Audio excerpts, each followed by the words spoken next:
I effectively did a manual swap on this motor and ECU, and when I went to start the truck, it didn't crank with the key forward. This is actually a very simple problem that can be solved with a paperclip. Keep watching to see how I came up with a more permanent solution though. Alright, so I've been playing around with the electrical connectors here to see if I can get the ignition switch to work, and I think I've figured it out.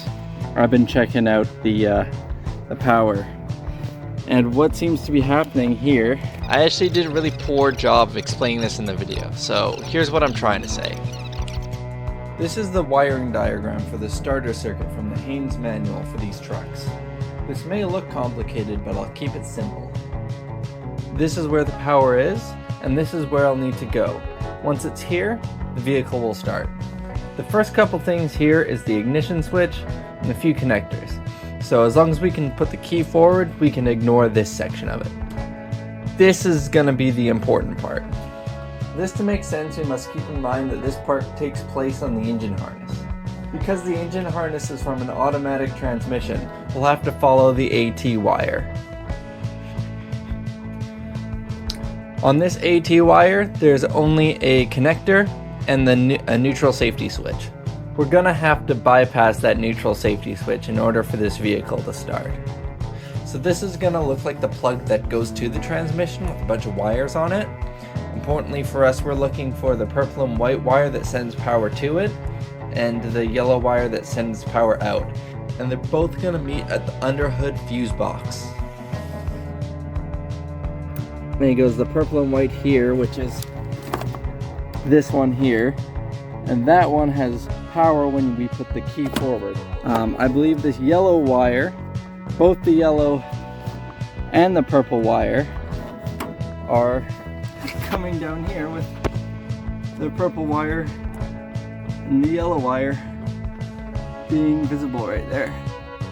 And I believe if you jump these two and turn the key forward, we should be able to have it start.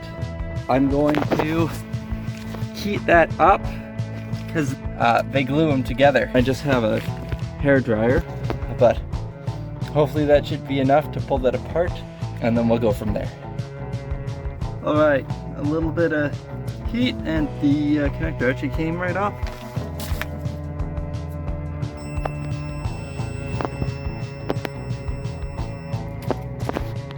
All right, this is where we play the fuck around game.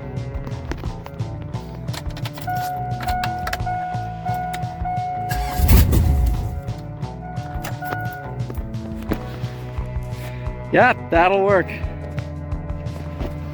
All right, so on this here, I believe actually this is the wire that comes straight from inside the chassis, then into the fuse block. Then what happens is the power comes out of this one, which is on the engine harness, down to the transmission plug, and then through that white and purple wire goes to a neutral safety switch, back up to a yellow wire here, and that goes to the starter. I can either take this one out and replace it with the yellow wire, which would be kind of messy. So the second thing would be to just keep the pin, the paper clip in the transmission plug like we had been, but I don't really like that solution because it's kind of out in the open. And the third solution would be to clip the wires to them and then connect them directly, which I could either do up here by the fuse or down there by the plug. There's a few different ways we could solve this problem. Alright, so I've decided these two, the purple and white wire and the yellow wire, I am just going to try and cut this off, pull some of the wrap off, see if I can get a little farther down, and I'm just going to put a crimp-on connector between the two. I think that'll be the easiest for serviceability.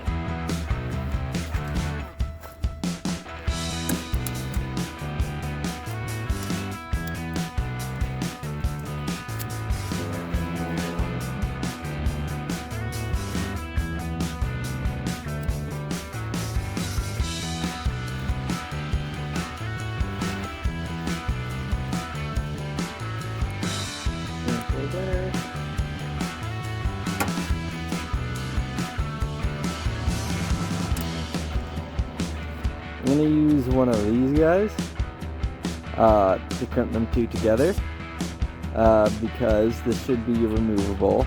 But I don't really like this guy because it's exposed, so it could round out, and that wouldn't be good. So I've got this one that is the same thing. You can kind of see it in there, except for it's just covered up. That'll do a lot better. Probably wrap this in electric tape too, just because.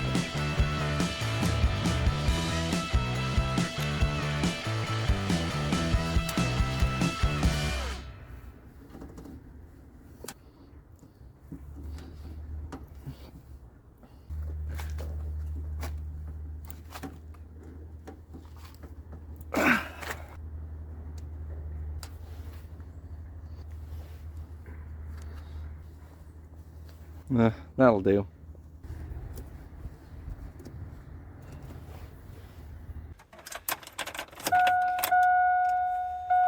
Now we get to